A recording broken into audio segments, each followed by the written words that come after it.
आदरणीय साथियों, देश की स्थिति क्या है, आपकी जिम्मेवारी क्या है? देश की स्थिति ऐसी है कि हमारा देश सबसे बड़ा बेरोजगार देश है। हमारा देश में सबसे ज्यादा किसान संकट में है। गरीब और अमीर की खाई अद्भुत और अकल्पनीय हो गई है। गरीब है वो और गरीब हो रहा है, अमीर है वो और अमीर हो रहा है। हमारे देश के प्रधानमंत्री अमीरों के प्रधानमंत्री हैं। गरीबों को योजनाओं से पैसे बांटते हैं और वोट लेते हैं। गरीबों को 80 करोड़ लोगों को राशन से वोट लेना चाहते हैं। 10,000 बहनों को देते हैं और वोट लेना चाहते हैं। लालच देकर वोट लेते हैं और अमीरों का घर भरते हैं। ऐसी सरकार के मुखिया नरेंद्र मोदी है। और हम वो लोग हैं जिन्होंने देश को आजाद कराया था। हमारे पूर्वजों ने देश को आजाद कराया था। कैसा देश बन रहा है अभी, जिसमें स्वायत्त संस्थाएं पंगु हो गई है। चुनाव आयोग का चुनाव आयुक्त बीजेपी का कार्यकर्ता के रूप में नहीं, बीजेपी का कार्यकर्ता ही चुनाव आयुक्त के रूप में बैठ गया है।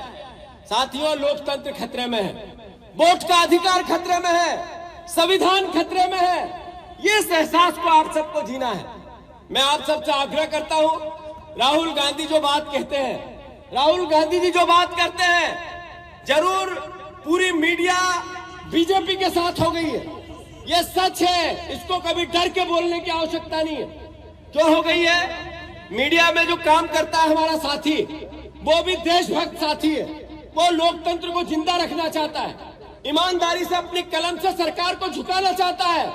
पर मीडिया हाउस जितने भी है, उनका जो आर्थिक जो बैलेंस है, जो उनके आर्थिक क्रियाकलाप है, जो उनकी रेवेन्यू मॉडल है, वो सरकार पे डिपेंडेंस हो गया है।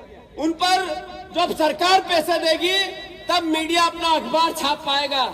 यानी सरकारी मीडिया हो गया। साथियों, आपको याद रखना पड़ेगा कि मीडिया के साथी इसमें दोषी नहीं है, पर देश में जिस तरीके का नैरेटिव नरेंद्र मोदी ने बना दिया, ये नैरेटिव देश के अर्थव्यवस्था और देश के लोकतंत्र के लिए खतरा एक तरह से उत्पादित होता है।